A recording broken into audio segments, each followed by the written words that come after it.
बारे में अगर मैं डिस्कस करूं तो जीएसटी एक ऐसा कॉन्सेप्ट है जो 1 जुलाई 2017 में इंट्रोड्यूस किया गया। सिंगापुर द्वारा इंट्रोड्यूस करने में से एक ऐसी कंट्री है जिसने इंडिया के अंदर इस टैक्स को इंट्रोड्यूस कराया गया।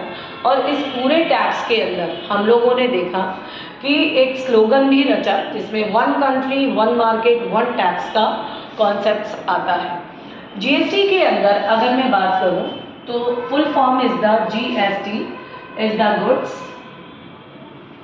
And service tax. पहले क्या होता था, टैक्स के अंदर दो कॉन्सेप्ट्स होते थे, डायरेक्ट और इनडायरेक्ट। डायरेक्ट टैक्स के अंदर टीडीएस और टीसीएस आते हैं, बाकी सारे जो हैं इनडायरेक्ट में आते हैं। तो गवर्नमेंट ने सारे इनडायरेक्ट टैक्स को हटा के गुड्स एंड सर्विस टैक्स को चूज किया। गुड्स एंड सर्विस टैक्स यानी गुड्स पे पहले लगता था वैट और सर्विस पे लगता था सर्विस टैक्स। आज के डेट में अगर मैं बात करूं तो ये गुड्स एंड सर्विस टैक्स को तीन अलग अलग इंडिविजुअल कंपोनेंट्स में बांटा गया है। तो हम लोग जरा उसका भी स्लैब रेट देख लेते हैं, जिसके अंदर हम लोग देखेंगे कि तीन अलग अलग कंपोनेंट्स में जीएसटी को बांटा गया है। जीएसटी को यूटी जीएसटी, सीजीएसटी, एसजीएसटी और आईजीएसटी में बांटा गया है, जिसमें सी और एस इंट्रा यानी लोकल परचेज एंड सेल पे लगता है और ये स्टेट टू स्टेट यानी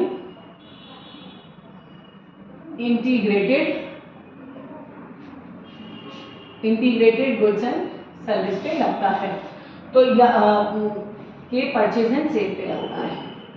तो आज की डेट में जब लोकल ये टैक्स पास होता है तो मैं अगर जीएसटी के परसेंटेज की बात करूं तो जीएसटी के परसेंटेज कुछ ऐसे हैं जिसमें जनरल परसेंटेज के रूप में कुछ चीज़ें आई हैं और वो परसेंटेज कुछ ऐसा है।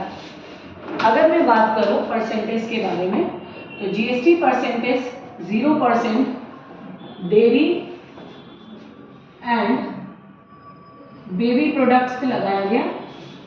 अगर मैं बात करूं 12% की तो ये ज़्यादातर स्टेशनरी प्रोडक्ट्स पे लगाए गए हैं। अगर मैं 5% की बात करूं तो जूस एंड फूड्स पे लगे हैं। अगर मैं 18% की बात करूं तो ये ज़्यादातर इलेक्ट्रॉनिक और कंस्ट्रक्शन मटेरियल से जुड़े हुए हैं। अगर मैं 28% की बात करूं तो ये ज़्यादातर होटल एंड कॉस्मेटिक्स प्रोडक्ट्स पे लगाए गए हैं। तो बेसिकली इन सारे परसेंटेज को जब हम एंट्री द्वारा पोस्ट करते हैं तो हमें पता होना चाहिए कि इंट्रा और इंटर में क्या फ़र्क है। ये टैक्स जब इंट्रा या इंटर स्टेट में बांटे जाते हैं तो इसका कॉन्सेप्ट कुछ ऐसा है कि अगर मैं किसी बेबी प्रोडक्ट्स, अगर मैं किसी कॉस्मेटिक्स प्रोडक्ट पे टैक्स चार्ज कर रही हूँ तो आईजीएसटी पे पूरा 28% लग रहा है, लेकिन सीजीएसटी पे 14% और एसजीएसटी पे 14% का दिया गया, क्योंकि ये इंट्रा यानी लोकल जीएसटी पे लागू किया गया है और ये स्टेट टू स्टेट पे टैक्स चार्ज होता है। इस तरीके से काफ़ी सारे कॉन्सेप्ट्स है जो जीएसटी के अंदर हम लोगों ने इंट्रोड्यूस किए हैं। उनकी एंट्री हम टेली में, सैप में, हम लोग मार्ग में और भी अलग अलग अकाउंटिंग सॉफ्टवेयर में अलग अलग तरीके से कर सकते हैं। लेकिन इस परसेंटेज का इंट्रोडक्शन जो है वो हमारे सेंट्रल गवर्नमेंट और स्टेट गवर्नमेंट को समान यानी इक्वल परसेंटेज में बांटा गया है जब भी वो लोकल पास होता है, और जब वो स्टेट टू स्टेट होता है तो वो केवल इंटीग्रेटेड गुड्स एंड सर्विस द्वारा पूरा टैक्स उनको दिया गया है। तो आज के इस वीडियो में यही सारे कॉन्सेप्ट्स को मैंने डिस्कस किया है, तो इसे कृपया ध्यान दीजिए और इसे अच्छे से लर्न करें।